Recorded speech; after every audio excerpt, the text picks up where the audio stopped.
Bom, pessoal, bom dia para todo mundo novamente.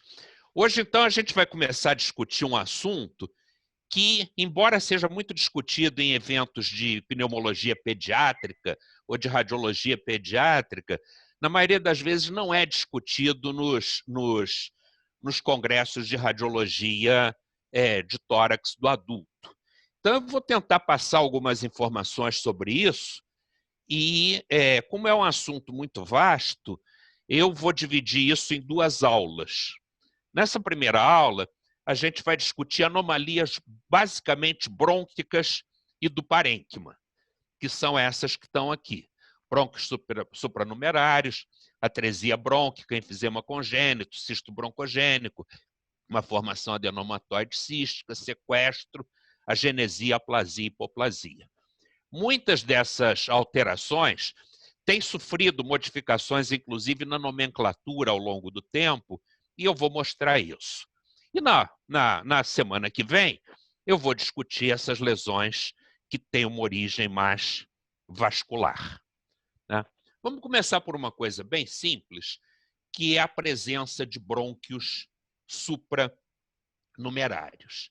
Veja esse caso aqui, a árvore brônquica normal, e aqui, direto da traqueia, saindo esse brônquio, que é um brônquio supranumerário.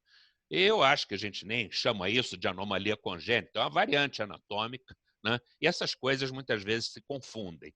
Mas é um brônquio que sai direto da traqueia e que pode ir para todo o lobo superior ou pode ir só para o segmento apical do lobo superior. Quer dizer, tem essa variação, ele pode pegar todo o lobo ou só o segmento apical, né? Então, é isso.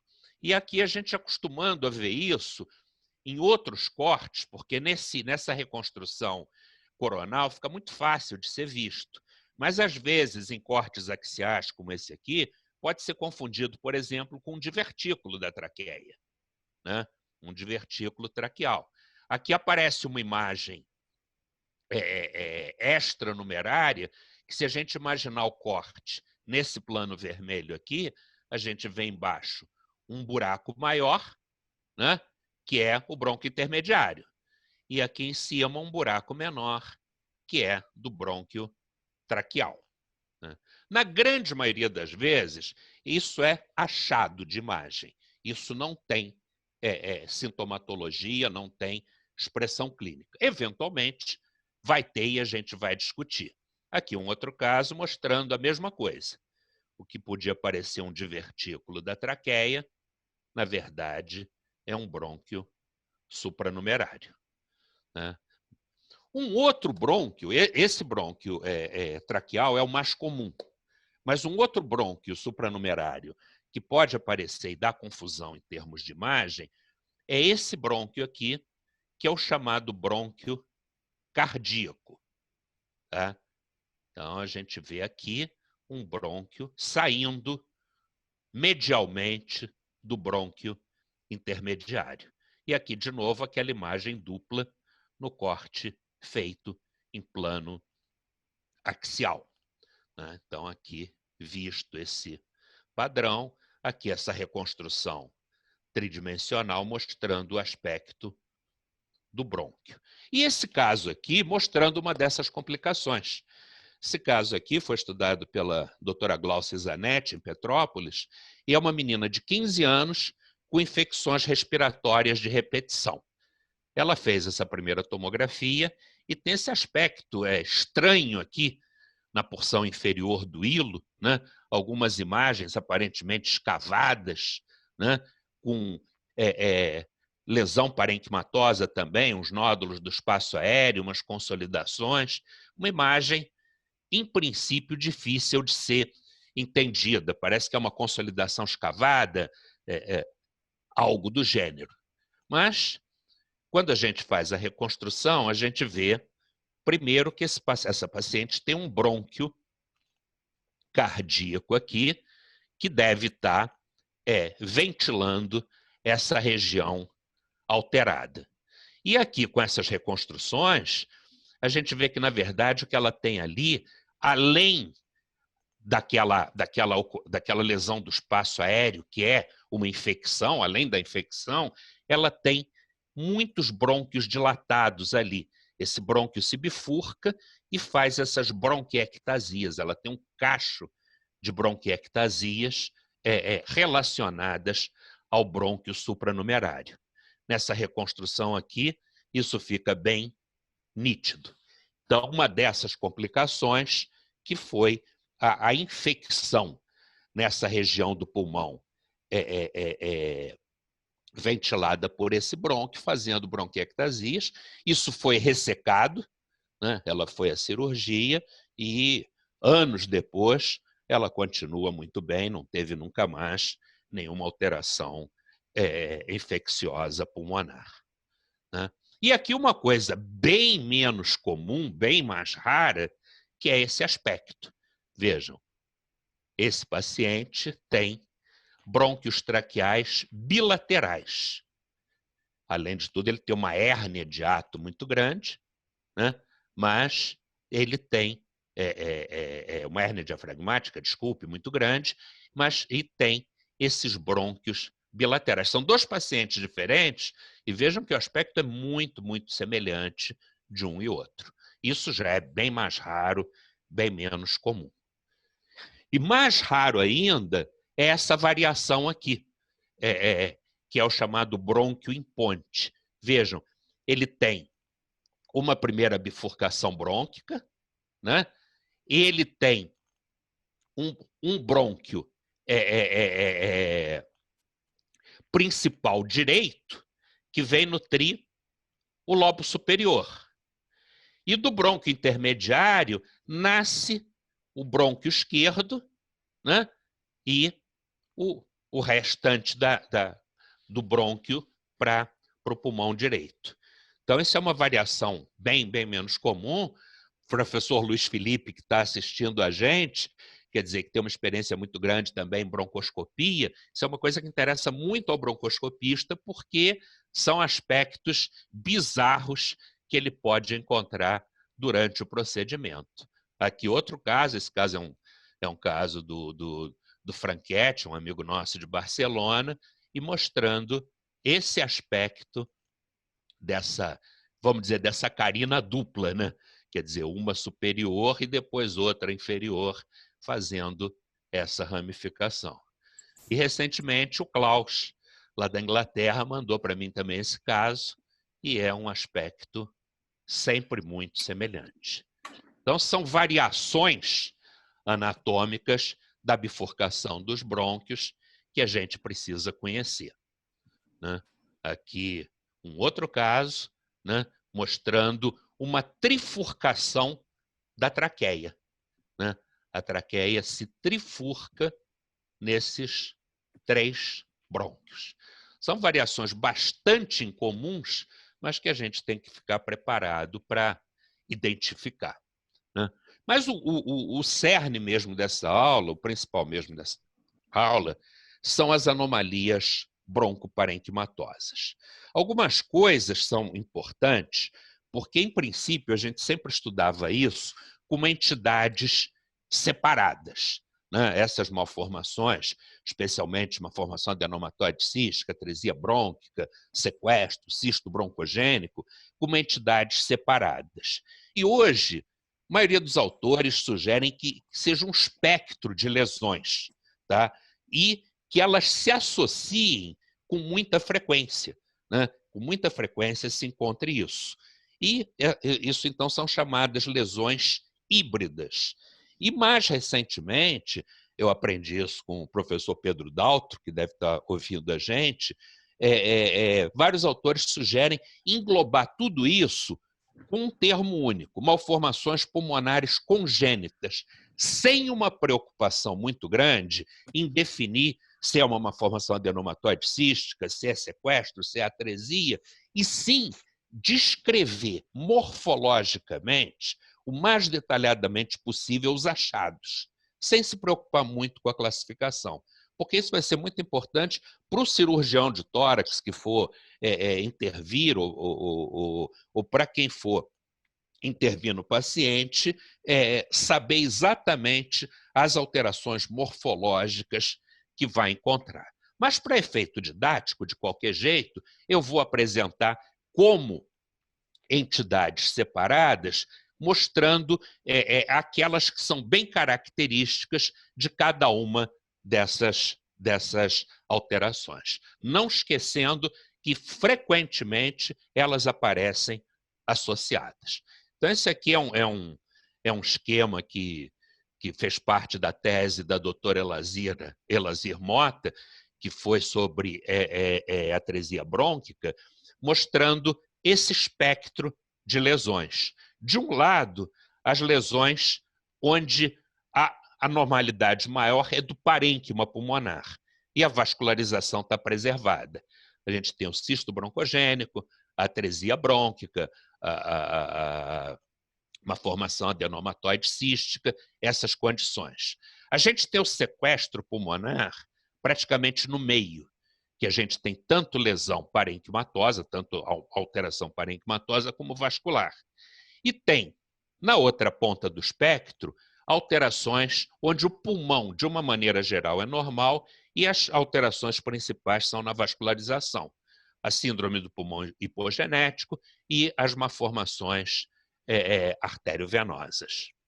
Né? Então, vamos começar pela atresia brônquica e pelo enfisema lobar congênito, que hoje, mais corretamente, é chamado de hiperinsuflação pulmonar congênita. Esse termo, hoje, é mais adequado para definir essa condição. Então, eu vou passar isso aqui um pouquinho mais rápido, porque já foi assunto de discussões nossas anteriores. Mas veja, essa radiografia de tórax tem uma hipertransparência na porção superior do hemitórax esquerdo, né? E essa seta mostra uma tênue imagem arredondada aqui, que parece um nódulo.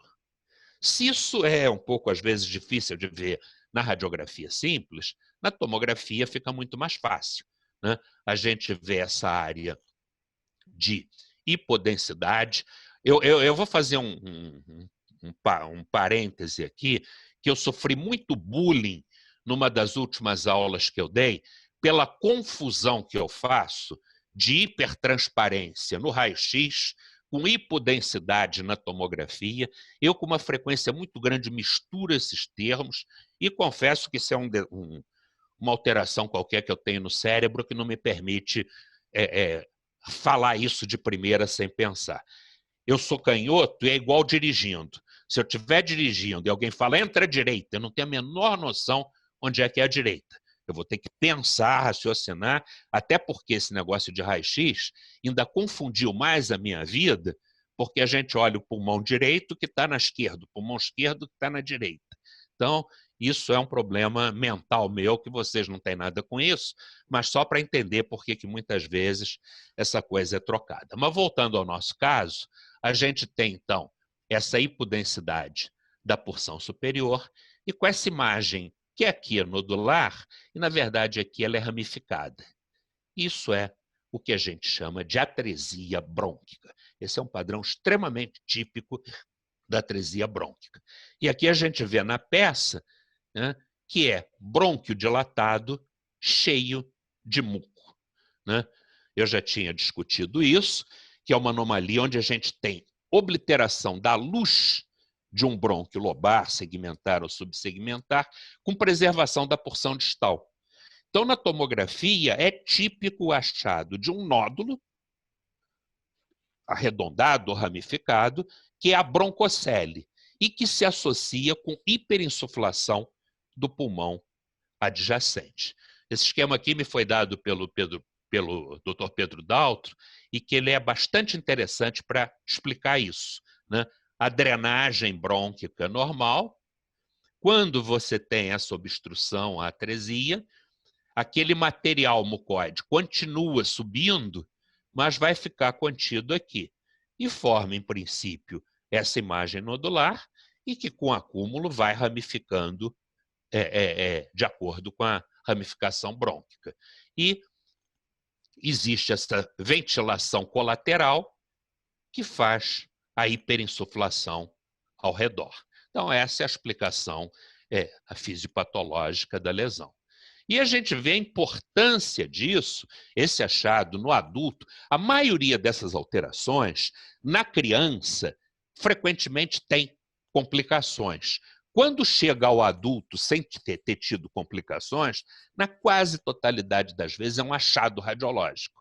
E é mais importante a gente conhecer para não complicar a vida do paciente fazendo procedimentos intervencionistas do que propriamente para mudar alguma coisa em termos de conduta clínica, né, de evolução. Veja nesse caso, por exemplo, um homem de 38 anos, de 58 anos, que tinha um carcinoma renal conhecido e que estava fazendo exames de acompanhamento.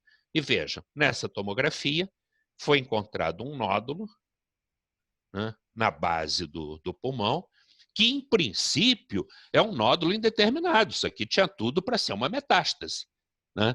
Mas vejam, se a gente analisar com mais cuidado, existe também uma hipodensidade do parênquima em torno da lesão. Comparem a densidade do parênquima aqui com aqui o parênquima normal, vejam que aqui tem mais ar, né? Então, isso é a grande pista diagnóstica para atresia brônquica. E muitas vezes, você pode até ter dúvida no exame em inspiração, mas quando faz uma sequência em expiração, isso fica muito mais nítido. Então, vejam aqui o caso, a imagem que eu mostrei, a reconstrução, já mostrando que não é um nódulo, que é uma imagem alongada e que se bifurca, inclusive, né? E na expiração, como é que acentua esse aprisionamento aéreo. Isso aqui, a investigação para aqui. Não tem mais o que fazer se é um paciente de 58 anos assintomático. Ele vai viver o resto da vida com esse negócio aí desse jeito, né? Tinha mostrado em aulas anteriores que o mais comum é a broncocele estar cheia de muco, mas às vezes ela não está, como nesse caso aqui, que ela está parcialmente cheia, né? É um caso que foi da tese da doutora Elazir, que a gente está prestes a ser publicado na Radiologia Brasileira, e está parcialmente cheio. E aqui um outro caso, esse caso era do Dr. Felipe von Ranke, que mostra o brônquio dilatado vazio, né? Então, são coisas menos comuns, mas mantendo a característica da hiperinsuflação do parênquima ao redor da lesão, que é basicamente o selo diagnóstico, né? Eventualmente, a gente tem, como nesse caso, uma criança de 4 anos, tinha infecções respiratórias de repetição desde o nascimento, né? E tinha essa zona hipodensa, né, no parênquima pulmonar, né?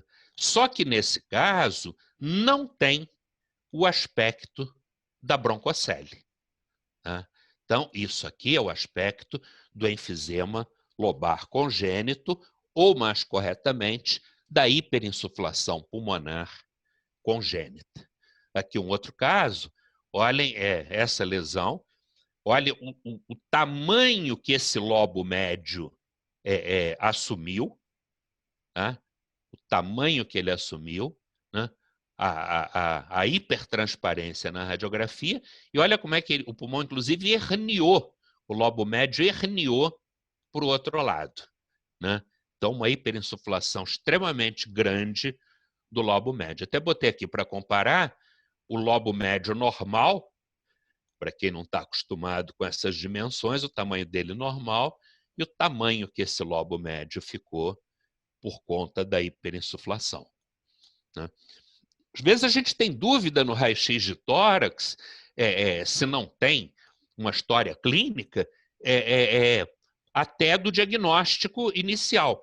Veja esse paciente, era um homem de 33 anos, não tinha os dados clínicos e apareceu essa hipertransparência, né, que parece que, inclusive, empurra o mediastino para o outro lado, né, e olha como é que comprime os vasos aqui na porção inferior. Então, será que isso é um pneumotórax? Né? Será que isso é uma grande bolha? Ou será que é uma zona de enfisema lobar? E a tomografia mostra, então, primeiro que tem parênquima no interior. Né? É uma zona hiperinsuflada, mas que tem parênquima no interior. Então, não é uma grande bolha, não é um pneumotórax, e sim era um caso de enfisema lobar congênito. Essas reconstruções com MINIP são muito boas para mostrar, para diferenciar bem essas zonas de transparência alterada. Uma outra condição é o cisto broncogênico. O cisto broncogênico, ele mais frequentemente ocorre no mediastino e mais frequentemente tem essa localização subcarinal, embora, eventualmente, ele pode ser parenquimatoso. Né? O que o aspecto mais frequente da gente encontrar é esse aqui. Isso aqui é uma mulher de 33 anos, tinha dor pleurítica, né? Não tinha, na verdade, nada a ver, mas fez essa radiografia e observem que existe uma massa na região subcarinal, inclusive alargando o ângulo da carina. Quando a gente encontra isso, uma das coisas que frequentemente ocorre nessa região é linfonodo. Né? Então, massas linfonodais da cadeia subcarinal pode fazer isso. Eventualmente, crescimento do átrio esquerdo também se manifesta com alargamento desse ângulo da carina. O átrio esquerdo se assesta bem nessa região subcarinal. Mas, nesse caso, a tomografia mostrou que era uma lesão cística, né? Arredondada, bem definida, inclusive com calcificação na parede. Então, não é o aspecto de linfonodo, não é o aspecto do átrio crescido, isso era um cisto broncogênico. Né? Aqui um outro caso, vejam que o aspecto é muito semelhante, né? O alargamento do ângulo da carina pela massa. Né? E, de novo, esse achado, a medida de densidade é muito importante para diferenciar de uma massa sólida. Né? Esse paciente, essa lesão tinha a medida em torno de 10 unidades Hounsfield, que mostra que isso é líquido. Então, uma lesão cística subcarinal, a primeira hipótese é cisto broncogênico. Né? Aqui, de novo, vários aspectos, né, mostrando esse padrão da lesão subcarinal. E aqui um cisto broncogênico pulmonar. Tá vendo? A gente tem uma lesão no pulmão, que na tomografia fica nítido, que é uma cavidade grande, contendo líquido, parede inferior relativamente espessa, contendo líquido. Às vezes, quer dizer, o diagnóstico diferencial difícil disso aí é com lesões adquiridas. Por exemplo, uma pneumatocele, por exemplo, uma lesão pós-infecciosa. Né? O que faz a diferença é o achado de epitélio na parede do cisto. Está vendo? Isso aqui é um cisto com epitélio.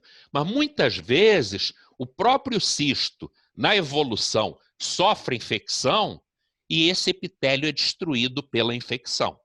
Então, ele pode ser ressecado cirurgicamente, ser um cisto, mas já não ter evidência de epitélio. E aí a gente não pode dizer se aquilo era congênito ou se era uma situação adquirida. Né? Outro caso, esse aqui já numa topografia um pouco diferente, esse já ocupando mediastino mais anterior. Né? Então, são localizações diferentes da lesão mediastinal, embora, como eu disse, a mais comum seja a subcarinal. E aqui um outro fenômeno, que é a possibilidade da calcificação da parede do cisto. Né? Então, esses cistos, como o cisto de qualquer lugar, as paredes podem calcificar.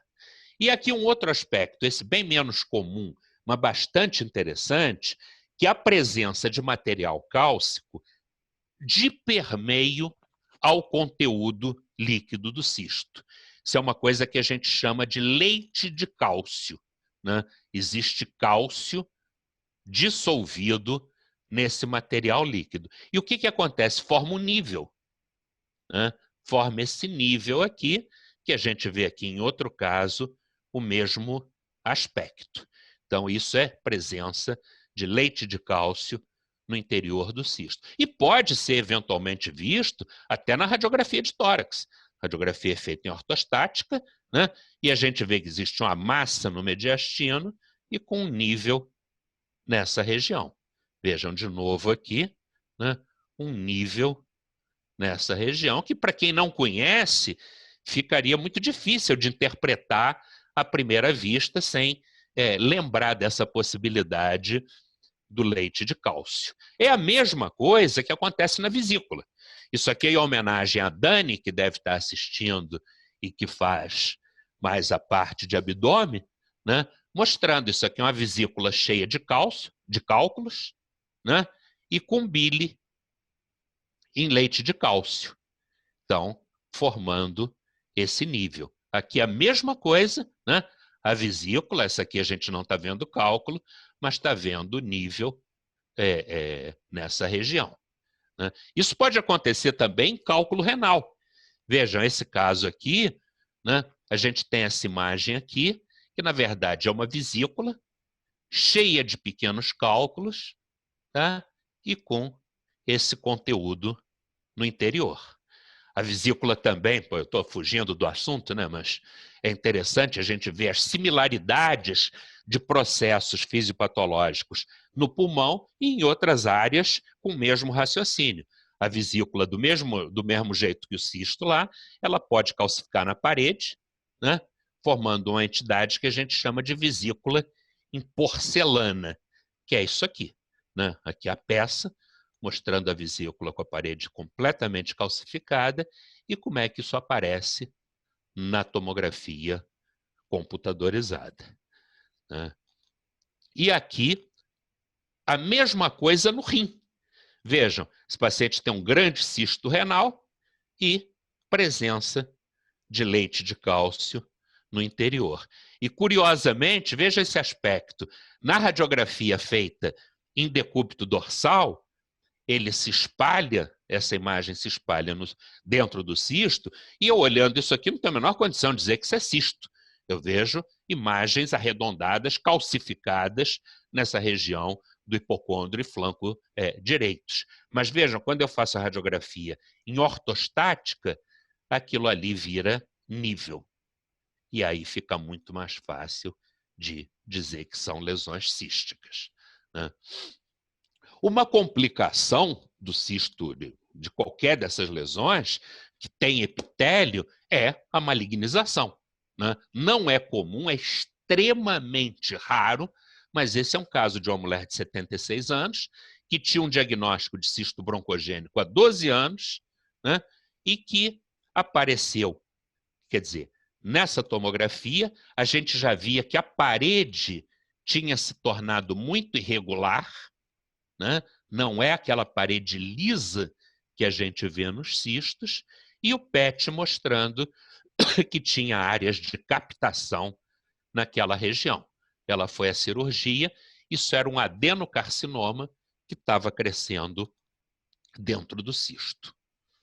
Há uma formação adenomatoide cística, ou hoje chamada de malformação pulmonar congênita das vias aéreas, é uma lesão que normalmente aparece como múltiplas imagens císticas, né, fazendo essas áreas de diminuição de densidade, né?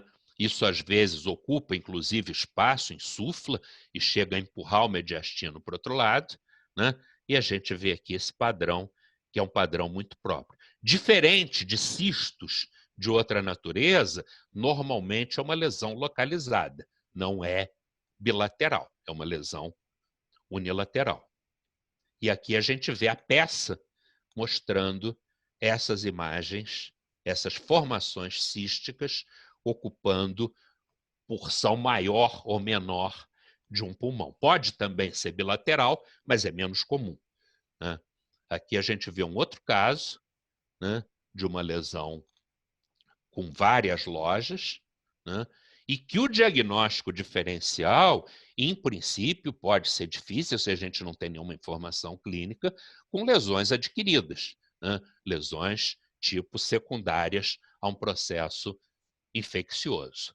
Na criança, eventualmente, isso pode ser muito grave, ter manifestações clínicas importantes. Veja, essa criança tem praticamente todo o pulmão ocupado por essa malformação e aumentando o volume, empurrando o hemitórax para o lado contralateral. Aqui, de novo, uma criança, vocês vão me perdoar, porque eu falei que a aula era malformações em adultos, mas eu estou mostrando alguns casos de criança porque as similaridades são muito grandes para a linha de raciocínio. E esse aqui evoluiu fazendo um pneumotórax, que é complicação possível em qualquer lesão que forme bolhas ou cistos, seja congênita, seja adquirida. Essas lesões podem romper e a complicação frequente é o pneumotórax. Aqui um outro caso, esse caso foi interessante, que era uma menina de 1 ano, e o ultrassom gestacional já tinha feito o diagnóstico de imagens císticas no hemitórax direito. Isso aqui já com 1 ano de idade, né, mostrando esse mesmo aspecto de imagens císticas localizadas. Aqui numa área menor, outros casos que eu mostrei ocupando uma área maior. Esse aqui era um rapaz de 15 anos que fazia pneumotórax espontâneos de repetição. Tinha história de 5 episódios desde 2010. Tinha nesse corte aqui, se a gente analisar um corte só, uma formação bolhosa, uma bolha subpleural. Podia ser até um pneumotórax encistado ou uma bolha, né? Mas quando a gente vai descendo os cortes, a gente vê que tem parênquima no interior, né? Tem parênquima no interior. E isso acabou indo à cirurgia e era uma malformação adenomatoide cística, né? Bom, mudando um pouco de assunto, aqui um outro caso que, se a gente tivesse ao vivo, eu ia chamar a doutora Diane para discutir, mas como não está, eu vou mostrar. Uma radiografia de tórax que, num primeiro olhar, pode passar como normal, né? Tem uma pequena obliteração aqui do seio costofrênico, até para desviar a atenção. Mas se a gente olhar essa radiografia com carinho, a gente vai ver que existe uma opacidade retrocardíaca, tá? Tem uma opacidade, essa densidade aqui não é homogênea, tem uma opacidade aqui. E na incidência em perfil, que é extremamente importante, eu sempre digo para todo mundo que radiografia de tórax em PA é meio exame.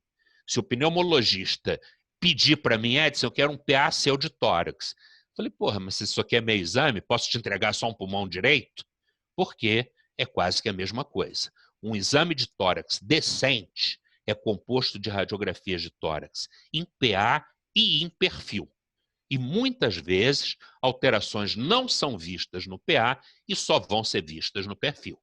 Então a gente vê aqui que essa coluna tem o gradiente alterado, quando chega aqui atrás, tem uma opacidade, tem uma densidade maior. Olha que os corpos vertebrais vão se tornando mais nítidos, chega aqui, existe uma densidade superposta. Então a gente sabe que tem uma opacidade, né, em topografia retrocardíaca, vamos dizer assim, projeção em sendo pulmonar, em projeção do segmento basal posterior do segmento 10. A tomografia deixa isso bastante claro, né? Tem uma massa nessa região. E aí a gente vai começar a discutir diagnóstico diferencial. Já tem um aspecto aqui que ajuda muito, que é essa imagem aqui, né? Que parece alguma coisa saindo da aorta e com a mesma densidade. Então, parece que tem um vaso extranumerário saindo da aorta, um vaso anômalo, né? E quando a gente vê com mais detalhes, realmente isso é um vaso. Uma lesão no segmento 10 tem que entrar no diagnóstico diferencial sequestro pulmonar. E a grande característica do sequestro pulmonar é ser nutrido por um vaso anômalo que é ramo direto da aorta. Então, esse é o conceito básico do sequestro. Aqui um outro caso, está vendo? Uma opacidade nessa região e que chama atenção. Olha a aorta e olha o vaso saindo. Isso é um vaso completamente anômalo e caracteriza, então, o diagnóstico de sequestro pulmonar.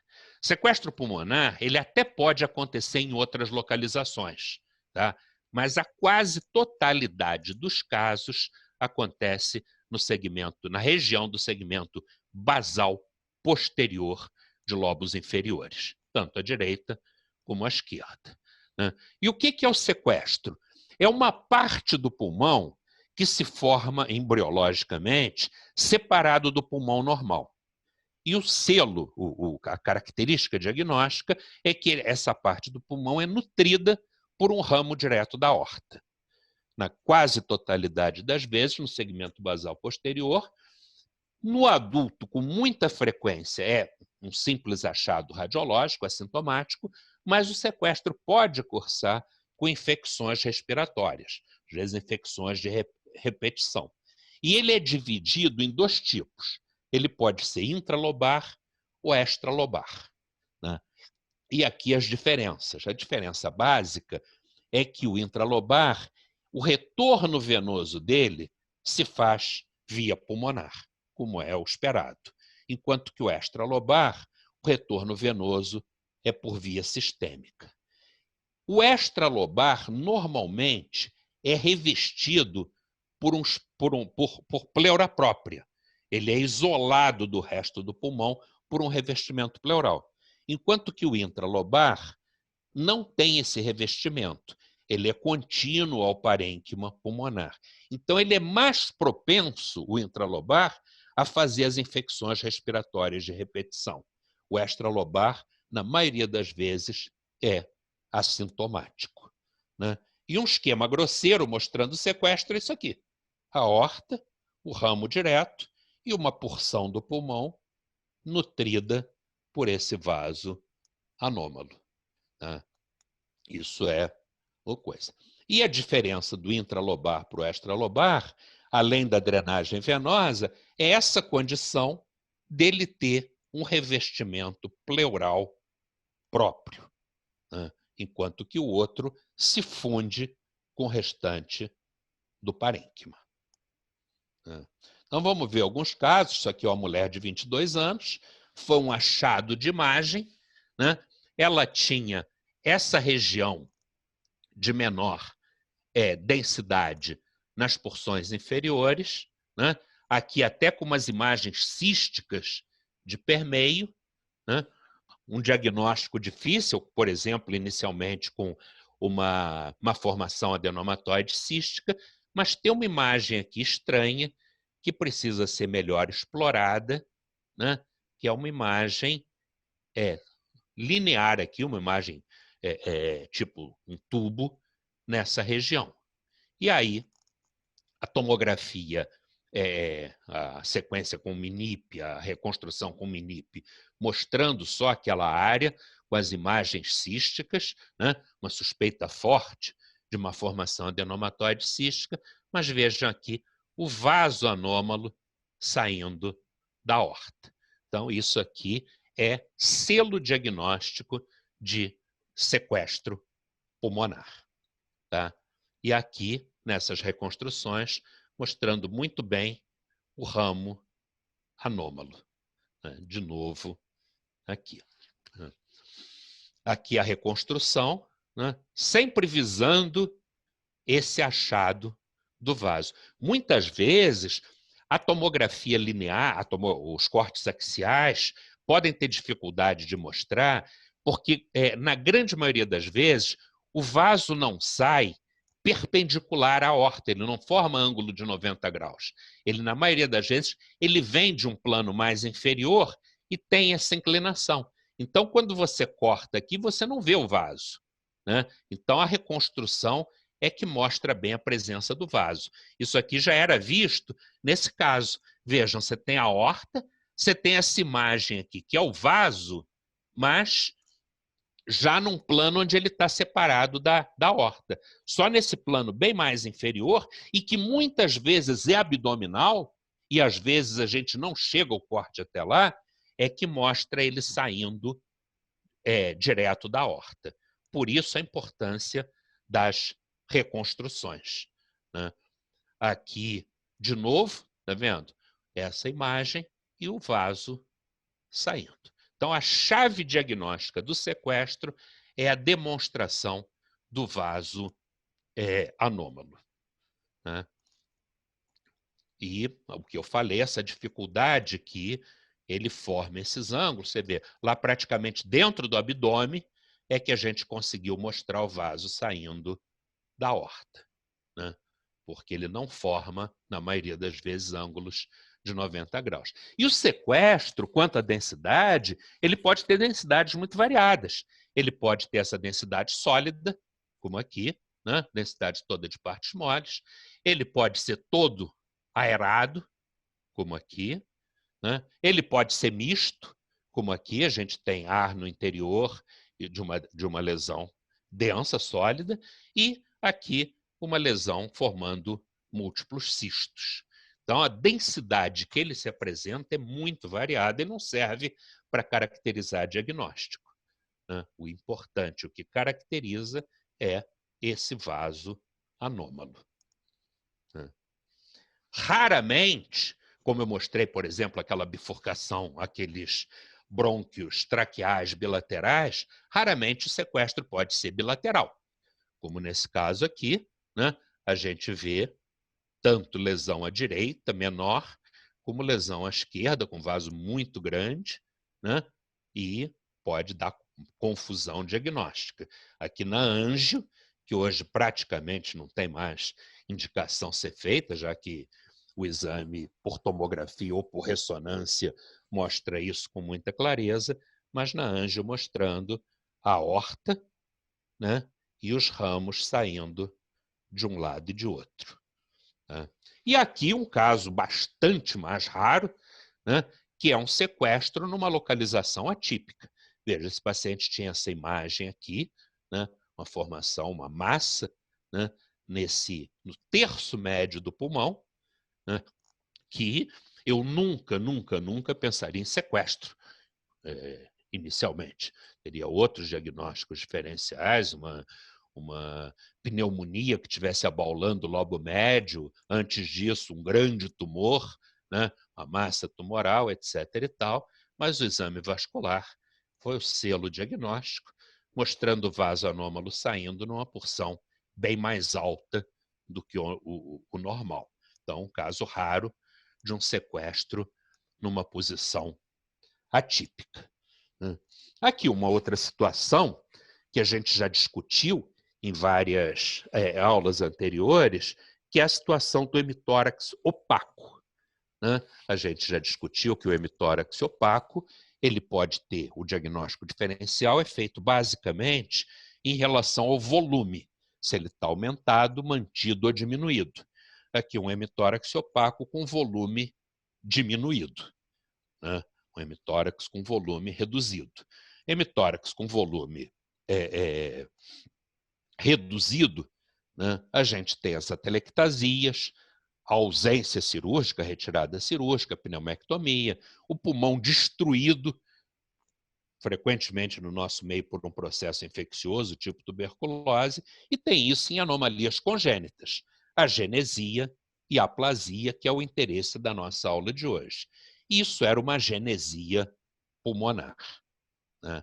A genesia, aplasia e hipoplasia são fases diferentes de desenvolvimento incompleto do pulmão, onde a genesia mostra uma ausência completa do pulmão.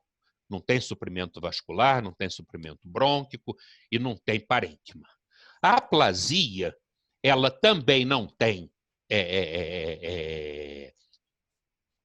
formação de parênquima, não tem nada disso, mas tem um coto brônquico. A diferença de agenesia e aplasia é simplesmente a presença de um coto brônquico que vai para o lado lesado, enquanto que a genesia não tem nada. A traqueia se continua com o brônquio principal do pulmão remanescente. E na hipoplasia, você tem um pulmão deficientemente formado, com redução do número e tamanho dos 3 componentes. E, frequentemente, uma coisa importante é que a hipoplasia se associa com outras malformações. Então, aqui essa diferença da agenesia para a aplasia. Vejam, na agenesia, a traqueia se continua direto com o brônquio principal. Enquanto que na aplasia, a gente tem um coto de brônquio. Tá? É a única diferença. A hipoplasia tem um pulmãozinho mal formado, mas com todos os componentes. Então, aqui, por exemplo, um caso de um menino de 16 anos, assintomático, né? Vejam, ele tem esse hemitórax completamente tomado, né? Esse hemitórax opaco, o mediastino todo desviado, porque lá tem o coração, as estruturas do mediastino foram todos desviados, mas não tinha nada de pulmão. E o que a gente encontra na reconstrução é isso aqui. Isso aqui ficou muito bonito para mostrar, né? Um hemitórax opaco com redução de volume, mesma coisa, mas vejam, a traqueia se continua com o brônquio principal esquerdo, sem nenhum coto, nenhuma ramificação para a direita. Isso é a agenesia.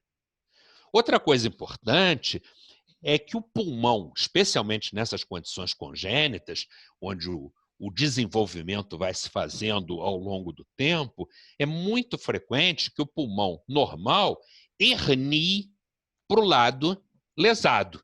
Então, a gente pega uma imagem dessa, imagina, isso aqui é o pulmão esquerdo. Não, não é. Isso aqui é o pulmão direito que herniou e ocupou todo esse espaço. Tá? A gente vê isso na tomografia muito bem, tá vendo? Isso aqui é uma aplasia do pulmão, tem um coto brônquico, olha aqui, ó, maior até do que o normal, na maioria das vezes isso é menor, mas tem um coto brônquico, né? Tem o mediastino ocupando tudo isso e o pulmão direito que foi lá para o outro lado, ocupando esse espaço. Né? Aqui uma mulher de 60 anos, assintomática, a mesma coisa, né? O pulmão ocupando aquele espaço. Olha que interessante, né? E olha aqui essa reconstrução, como é que ficou bonito. A gente tem todas as informações aqui, né? A bifurcação brônquica, um coto brônquico, caracterizando a aplasia, e tudo isso aqui é o pulmão esquerdo que herniou para o outro lado, fazendo isso aqui. Você vê que ele foi até a parede lá do outro lado, encostou nela e ocupou esse espaço. Então, é a aplasia. Pois. Aqui na visão endoscópica, né, o brônquio rudimentar e o hemitórax completamente ocupado. Esse caso aqui é um caso do Dr. Pedro Dalto, que é um caso bem interessante de hipoplasia, né?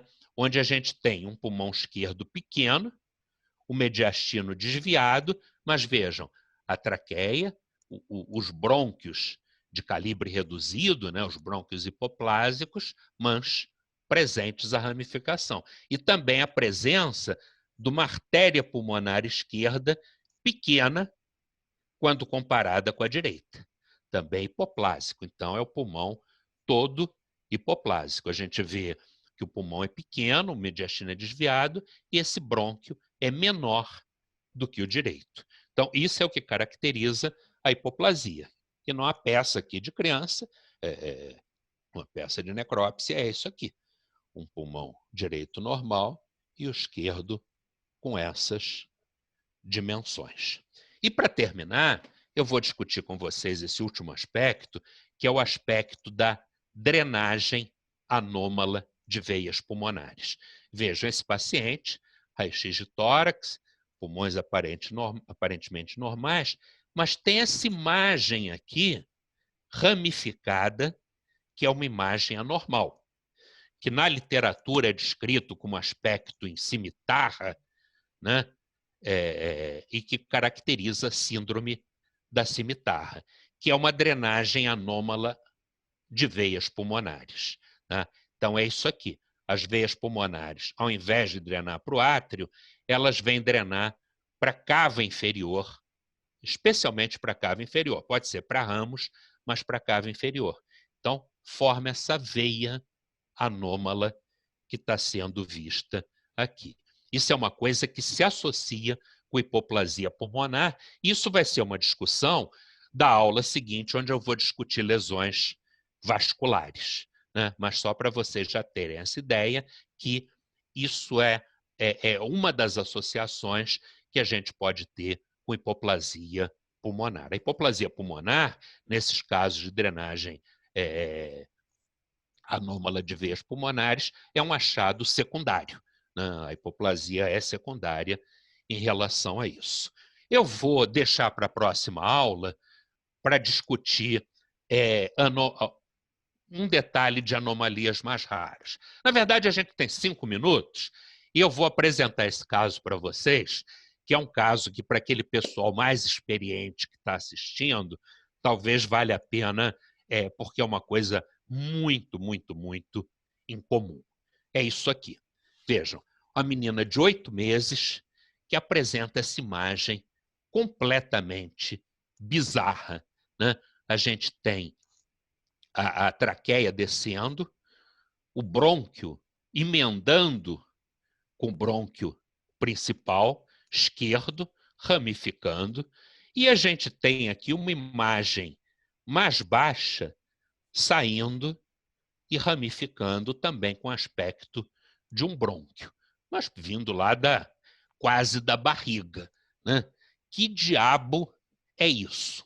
E um parênquima, um pulmão reduzido de volume e com parênquima completamente anormal, provavelmente cheio dessas imagens císticas que devem ser bronquiectasias. Que diabo é isso? Isso é uma entidade chamada pulmão esofagiano. Esse brônquio do pulmão direito, ao invés de sair da traqueia, ele sai do esôfago, né?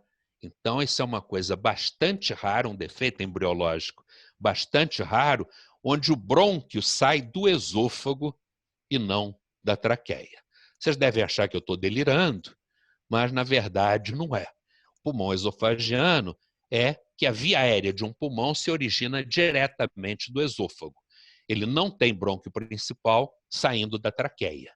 Frequentemente se associa a outras malformações e não existe só o pulmão esofagiano, como também quer dizer, tem esse brônquio esofágico. Isso pode pegar todo o pulmão ou só um lobo, tá? Então, aqui vejam, nas reconstruções, como é que isso fica interessante, né? Passado uma sonda no esôfago, injetado o contraste no esôfago, você vê que está vindo para o estômago, e aqui sai essa ramificação, que é esse brônquio anormal.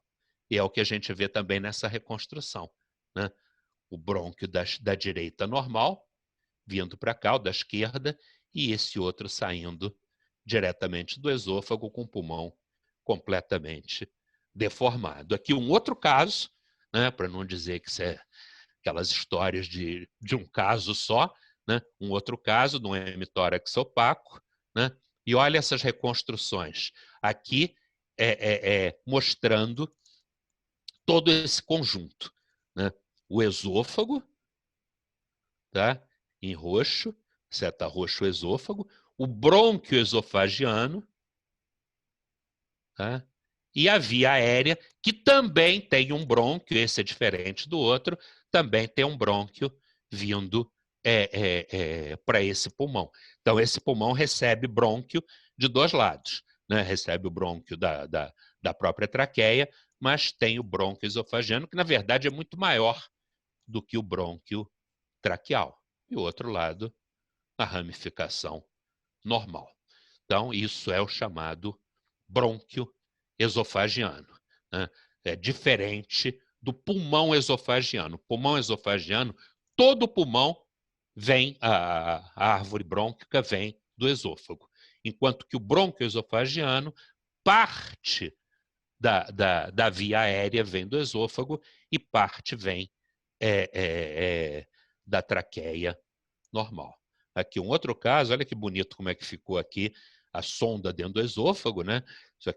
O esôfago distendido e a gente vendo o brônquio saindo direto dele. E com contraste, fica indiscutível que essa é a formação que a gente está vendo. Né? Outro aspecto, numa criança bem menor, mostrando de novo o esôfago cheio e o brônquio saindo dela. Bom, pessoal, em linhas gerais, era isso que eu queria mostrar nesse primeiro tempo. E na semana que vem, eu vou continuar mostrando aí anomalias que têm mais relação com as estruturas vasculares.